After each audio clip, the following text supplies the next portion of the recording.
Philadelphia Spence.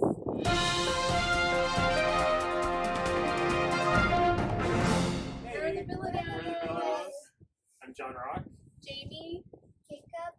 Jeremy. I think overall our experience has been pretty good. I work in IT for the school board, so we've been kind of working from home and helping out some of the teachers and stuff, get everything set up over there. And then Jamie's been working with the kids, doing some homeschooling and stuff like that. So it's been busy. Some days a little challenging, especially, when you're not used to teaching and you're trying to figure it out for two different kids, different age groups and stuff like that. And it's been good overall, I think. Yeah, I'd say same. Like you said, sometimes it's a little bit challenging. Organization is not my big skill, so like trying to keep organized with physical activity and everything else that the kids need, that's usually in a day of school.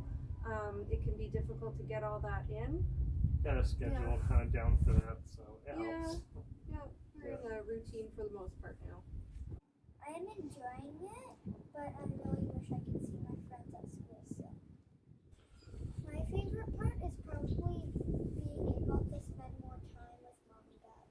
Yeah, the boys have actually been spending a lot of time together too. I think in a way it's kind of brought them even a little bit closer together. They've been having sleepovers in each other's rooms and stuff like that. And there's actually, we've noticed that once we kind of got over the initial little bit where you're kind of getting used to just being with each other and not being out with friends and other stuff like that, there's actually been surprisingly less arguments, which is great. So a lot more laughter, and they're yeah. having fun together and making up games and science experiments and stuff. So Yeah. it's really nice to see that. I think it's the trebuchet. It's like a catapult, but when you pull it back, you have to pull it down, and you let it go, and it will go much farther distance. Yeah, It's got uses weights on the other side of it, Yeah, so it pushes down or it flings the object. Jared and I, we also use a bike pump and a little bottle with a cork in it, and then we would kind of shoot it like a rocket. So we did that. Yeah, that's fun. That involved water though, and Yeah, it's cold, I got wet. So you don't want to do that too much right now. Yeah. Yeah.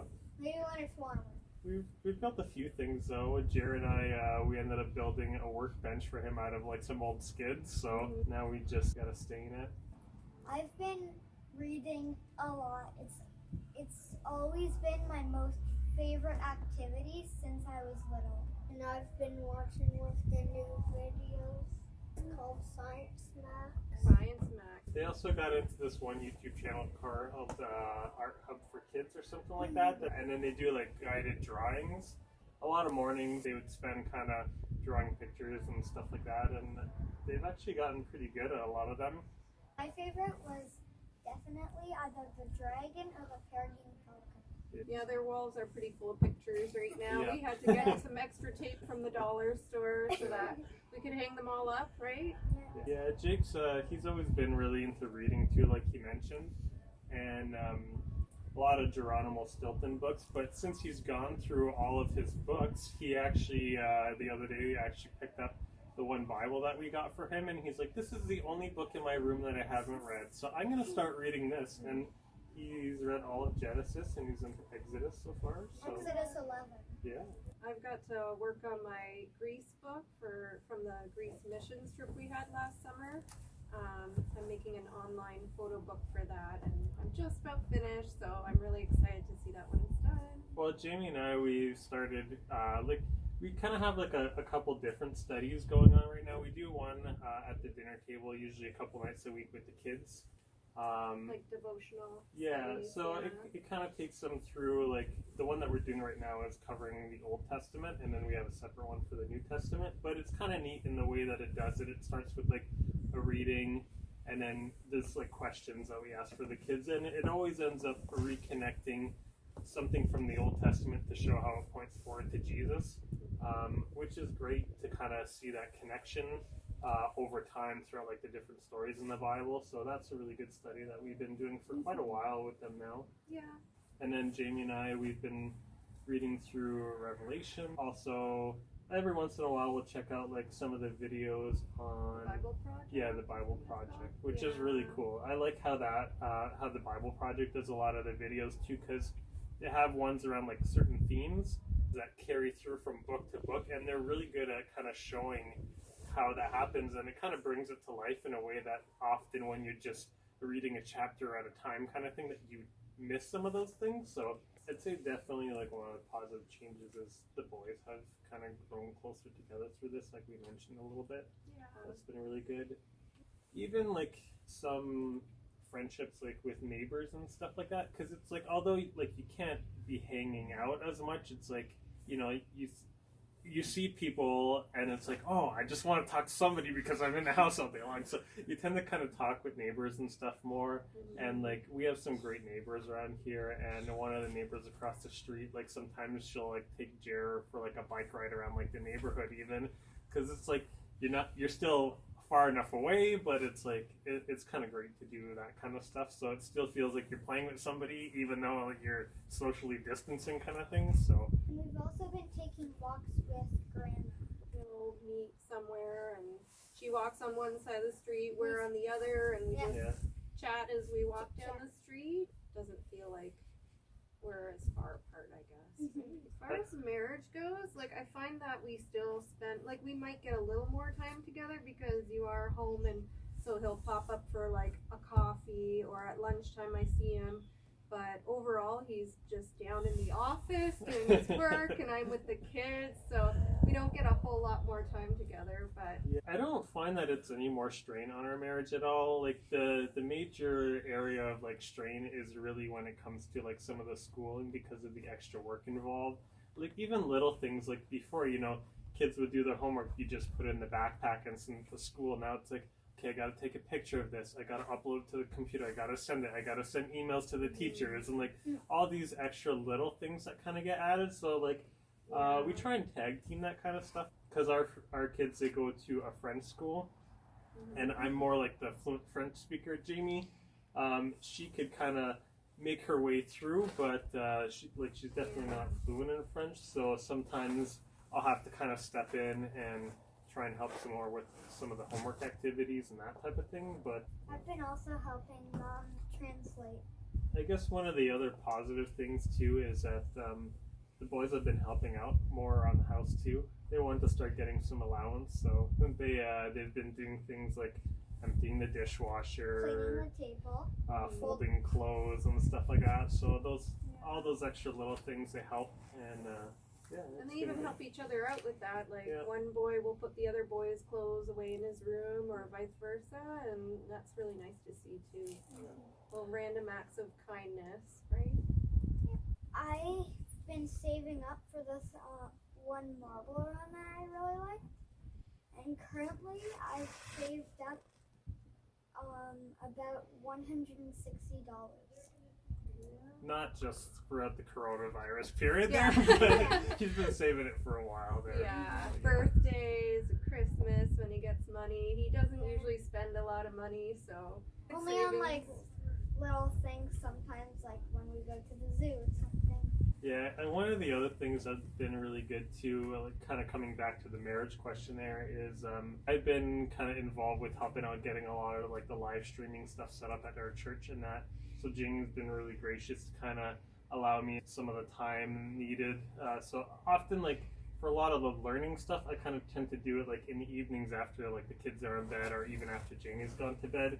But being there on like Sunday mornings, getting things set up, and being understanding that way too, so that's been really great. And that way we've still been able to kind of help get the word out and just kind of serve the community. I think it's great that he has the ability and the time and the means to be able to help out with stuff like that. We've been listening to like a lot of different like Christian music and stuff, like Rain Collective. The kids have been into like the kids CD that they came out with, and so we've been learning some of the songs even on like the ukulele, or Jake's been learning some of it on the piano a bit, so My just favorite- having fun with that. My favorite song is Not Afraid.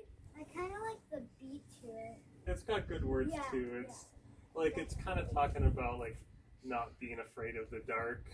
The dark's afraid of me, and then like about like us trusting God and stuff like that, and how like we don't have to fear these things. So I'm hoping that like through this people kind of realize like the need for the Lord.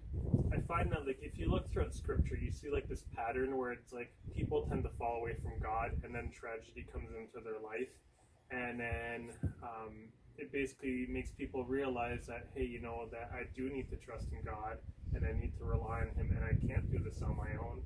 And so I'm hoping that in a way that it kind of will take people that are maybe have at one point like committed their lives, but maybe have kind of like fallen away, that this will help them like recommit their life, or that maybe for people that are like searching and stuff like that, that hopefully they'll find the Lord through this. Maybe it'll strengthen the churches as they unite together to help others, or just even reach out to each other to see how we're all doing in all this, and praying for each other and stuff like that. I've heard some stories already of people like some of the people that, you know, have like reached out to friends, even just told them like, hey, you know, like if you're not doing anything on Sunday morning, like we have a live stream over at youtube.com/FBCWellen. Like, why don't you check it out if you're free? Or it's like, hey, I'm leading worship Sunday coming up. It's like, why don't you check it out, kind of thing, and see what it's all about. And so I've heard like some positive stuff about that. It's also, I think, stretching churches to kind of look to minister in ways that they're not normally used to doing. A lot of churches have had to scramble and try and get things set up with like YouTube and Facebook. So even like just reaching out like social media presence, where a lot of people spend their time online nowadays. So I mean, if we could get that presence out there and reach a few people that wouldn't have walked into a church building otherwise, like that's going to be a positive thing too. I've been telling my friends a bit about it. Yeah. When I was growing up, we used to listen to like these tapes. It was like GT and the Halo Express, and it was, we actually have it for our kids too, but it teaches like scripture through songs. And there's this one verse from Isaiah 40, even youth grow tired and weary, and young men stumble and fall, but those who trust in the Lord will renew their strength. They will soar on wings like eagles.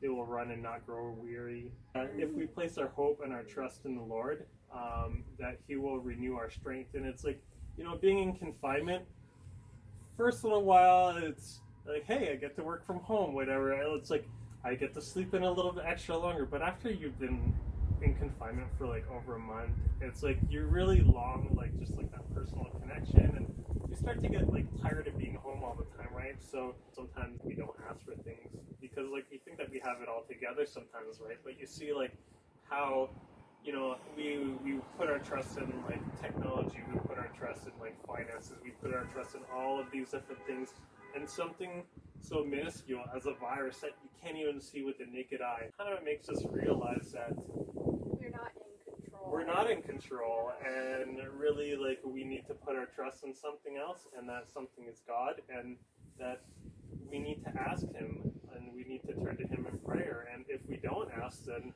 we shouldn't expect to receive anything. And I know, like I tell like my own kids sometimes, there's times where we know what you guys need or what you guys want, but we specifically want you to ask so that you learn your dependence on like somebody else at the same time too. Like we're dependent on God, and if we're not willing to humble ourselves and ask, we shouldn't be expecting to receive anything at the same time. So thank you for joining us. Yeah, thanks for joining us for this Inspir-View. We hope that it brings hope to you and your family.